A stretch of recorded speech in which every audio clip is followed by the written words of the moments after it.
Powered by Omada Real Estate. All right, the NBA draft just around the corner. We got a lot to talk about between now and then. And to help us do that, we bring in our Utah Jazz insider and host of the Jake and Ben Show on 1280, the KSL Sports Zone, and 97.5 as well. Ben Anderson, thanks for stopping by, bud. Hey, Sam. Thanks for having me. Yeah, so before we get into these draft picks, which we will do, I kind of just want to talk about the state of the Jazz because they got that #2 pick, which really injected a lot of excitement, especially compared to a year ago when they ended up sliding to 5th, right? You get the #2 pick compared with the roster that they've already got, multiple all-star caliber players on this team.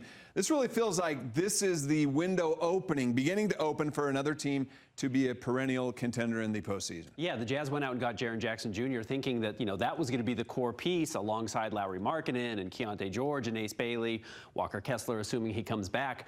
It's going to be a good roster. That's kind of where the Jazz were. They were set up to compete that way. And then, yeah, #2 overall pick and a highly vaunted draft gets dropped in their laps. It's like, okay, this starts to become pretty impressive pretty quickly, assuming that Ace Bailey continues to develop, the fit with everybody in the front court works, and then the #2 pick really becomes somebody.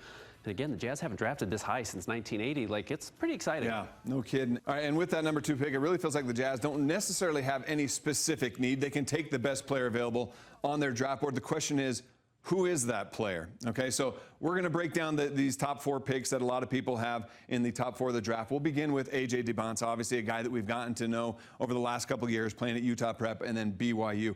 What makes AJ a possible #1 overall pick? Yeah, as much as the skill matters, and it does, it's still really a genetic draft, and AJ's measurables are just unique, even amongst a league with 400 of the best athletes on the planet.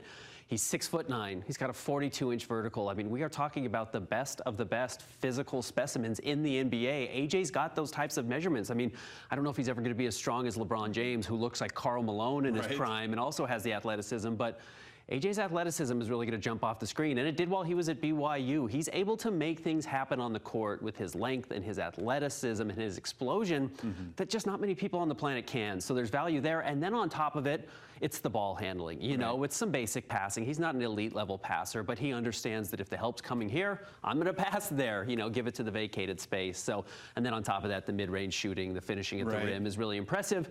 And if the three-point shot comes along, the defense comes along, which the physical tools are there, it's really like, how good is this kid? How special is this ceiling? And it's, has a chance to be better than anyone the Jazz have ever had. Okay, so it sounds like athleticism might be the trait that translates quickly over to the NBA. What does he need to work on maybe to really become that perennial all-star, that face of a franchise? Yeah, in college, with your elite size, the way AJ has it, you can play a little slowly. You can really stop and diagnose the game. And sometimes he'll dribble, he'll back out, and then start to attack. It's about being quicker in his decisions, and that's a big thing for every college player. That's not just AJ. And then the three-point shot. Look, he shot 33% from the three-point line. It's not like he can't make them. We saw him hit 5 in a game before. So it's not foreign to him. But if he wants to hit his top 1% outcome, become one of the faces of the NBA, three-point shooting just has to be a part of it, and that's going to be key for him. I've seen, when you look at all the mock drafts out there, I think a majority of them say, okay, AJ's going to go #1. Is there a case that the Jazz should make to maybe move up, to try to make a decision to really target AJ and make him their guy? I don't think so. And talking to the Jazz, that's not anything I've heard them really talk about.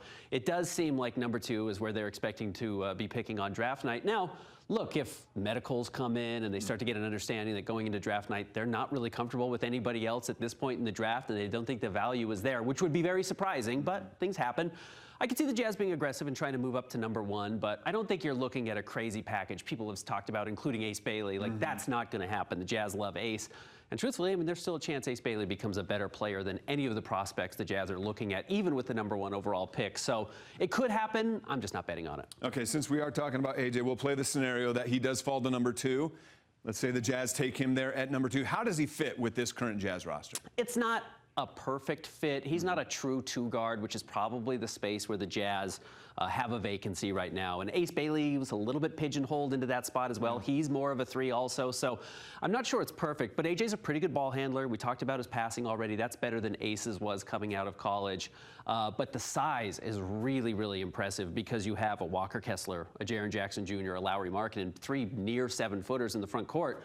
And then you put 6'9" AJ Dybansta. It's like, okay, this lineup is huge, huge. And then maybe you have an Ace Bailey coming off the bench, when these guys start to mature. That's where it gets really really impressive, and I do think that fit really matters. And then look, salary cap gets really tight in the NBA really quickly. Oklahoma City's running into it right now. Maybe a Lauri or a Jaren Jackson Jr. is going to have to move off the roster in a few years, and he just slots right in when he hits his prime. More immediately, you said maybe Ace would be coming off the bench, right? So whoever it is, whether it's AJ, Darren, Cam, whoever it is the Jazz pick, does that pick automatically move into the starting five? I don't think so. I think the Jazz are going to make them earn it, and that's the right approach. Okay. Over the last few years, they've had all this playing time available. You can come in, make a lot of mistakes. The Jazz are trying to make the playoffs next year, right. So you can't have a lot of rookie mistakes derailing what Jaren Jackson Jr. is good at or what Lauri Markkanen is good at.